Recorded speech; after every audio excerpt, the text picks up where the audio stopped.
अहम खबर है, हुकूमत का मुल्क भर के लिए बिजली के बुनियादी टैरिफ में कमी ना करने का फैसला सामने आया है। नेपरा ने बुनियादी टैरिफ में 62 पैसे फी यूनिट कमी का फैसला हुकूमत को भेजा था, जबकि मजीद क्या तफसीलात हैं मलिक सईद अवान से जानते हैं। आगाह कीजिएगा। जी बिल्कुल, नेपरा में नेपरा में जो है हुकूमत की दरख्वास्त पर समात हो रही है और समात में ये बताया गया है हुकाम की जानिब से जो पावर डिवीजन के हैं कि नेपरा ने बुनियादी टैरिफ में जो है वो 62 पैसे यूनिट कमी का फैसला जो है हुकूमत को भिजवाया था। वफाकी हुकूमत ने साल 2026 के लिए बुनियादी टैरिफ बरकरार रखने का फैसला किया और वो कमी जो है वो सार्फिन तक नहीं दी जाएगी।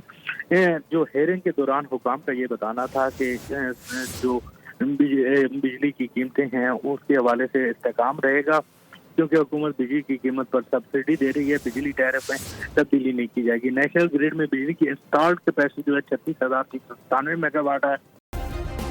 सब्सक्राइब करें और बेल दबाएं ताकि कोई खबर रह न जाए।